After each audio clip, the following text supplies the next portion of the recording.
Why would I want to go into fame?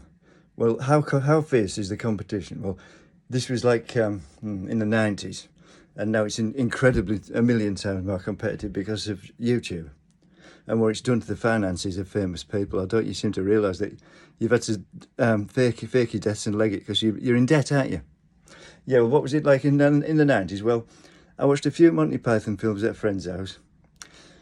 Somehow he knew my aunt and told her this is Auntie Poisoner. Well, she wasn't my aunt; she was some escaped lunatic, really promiscuous. Had a child out of wedlock in the 50s, which was, well, in those days it was either drunk or depression. So she was depressed and promiscuous. She was put in a mental ward, a mental asylum for life because there was no way of treating them then. And she broke out and she poisons people. Well, I forgot. Yeah, obviously I'm upset. Clear. My mind, I can't think straight. But how competitive was it? Well, because I watched Monty Python, and somebody was posing as her brother from another comedy. That's why she did it. At least 200 times the Sam and Moose treatment. You do not want that.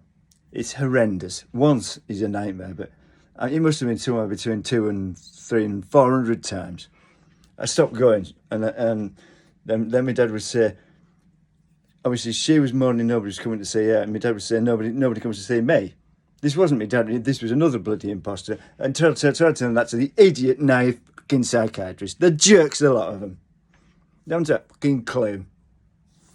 And obviously, I must have been poisoned like that in excess of 2,000 times.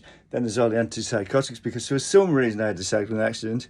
Was it in the head of some rock band that had destroyed them or inconvenienced them, and they had friends who were terrorists, and the police just were too frightened to do anything about it? Well, there would be, I can understand that. Yes, it wasn't my fault. It's these idiots, the lunatics.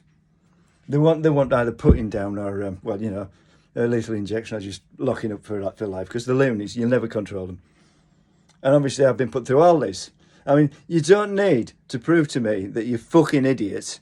I know now, I've known for a long time that you're fucking idiots, fucking lunatics. And don't say, well, you won't accept it because you're fucking completely mad. I am saying, you lot are fucking loonies. It's unbelievable that I've survived all the shite you put me through.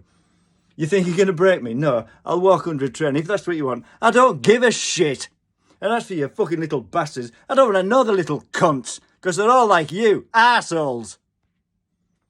Fuck off and get on with it, you fucking morons. I don't give a shit about anything anymore. If you want the truth, that's it. I couldn't give a fuck. I couldn't care less about any of you. You're all fucking idiots.